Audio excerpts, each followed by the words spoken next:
Hi అండి. ఈరోజు నేను ఆనియన్ పకోడీ అనేది వేస్తున్నాను అనమాట. దానికోసం అయితే నేను 5 ఆనియన్స్ అనేవి తీసుకున్నాను. ఓ మీడియం సైజు. అలాగే 2 పచ్చిమిర్చి అండి. ఇవి సన్నగా కట్ చేసుకోవాలి. ఆనియన్ పొడుగ్గా కట్ చేయాలి. కట్ చేసిన తర్వాత ఈ 2 మిక్స్ ఇలా చేయాలండి. అంటే ఆనియన్ అనేవి విడివిడిగా వచ్చేయాల్సి ఉంటుంది. దాంట్లో నేను 2 కప్పులు ఆహ్, శనగపిండి అనేది తీసుకున్నాను. దాంట్లో తగినంత హాఫ్ స్పూన్ కారం అనేది వేశాను. అలాగే రుచికి తగినంత ఉప్పు అనేది వేశానండి. అలాగే చిటికెడు పసుపు కూడా వేసుకుంటే కొంచెం కలర్‌కి బావుంటుందండి. అలాగే జీలకర్ర అనేది ఇలాగా నలిపి వేయండి.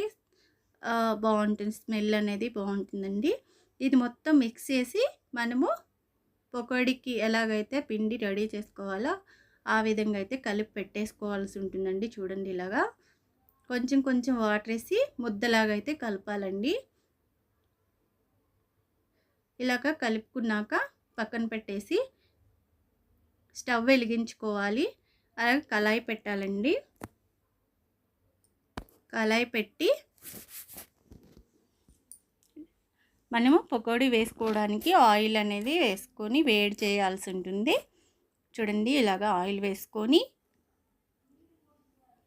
డీప్ ఫ్రైకి సరిపడంత ఆయిల్ వేసుకోవాలండి. ఆయిల్ వేసుకున్న తర్వాత ఇది కొంచెం బాగా వేడవ్వాలి. వేడయిన తర్వాత ఇలా కొంచెం కొంచెంగా ఈ విధంగా అయితే పకోడీ వేసుకోవాల్సి ఉంటుందండి. చాలా జాగ్రత్తగా వేయండి. కొత్తగా నేర్చుకునే వాళ్ళైతే కొంచెం దూరంగా అంటే చెయ్యి అనేది కొద్దిగా పైకి పెట్టే వేయండి. లేకపోతే ఆయిల్ అనేది ఇట్లా అంటే వేడిగా ఉంది కదండి, చేతులకు అంటుకునే అవకాశం అయితే ఉంటుందన్నమాట. దానికోసం కొంచెం పైకి చేతులు పైకి అనేది పట్టి వేయండి. అప్పుడు మన చేతులకి అనేది ఆయిల్ అనేది పడకుండా ఉంటుందన్నమాట.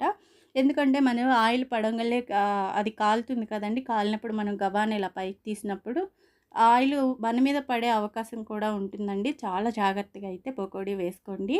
ఇలా గోల్డెన్ కలర్ వచ్చే వరకు అయితే డీప్ ఫ్రై చేయాల్సి ఉంటుంది. ఇలా ఫ్రై చేసేసి మొత్తం ఒక ప్లేట్లోకి అయితే తీసుకోవాలండి. చూడండి ఒక గిన్నెలోకి ఈ విధంగా అయితే చూడండి ఎంత మంచి కలర్ వచ్చిందో. ఇప్పుడైతే టేస్ట్ ఎలా ఉందో చూద్దాం.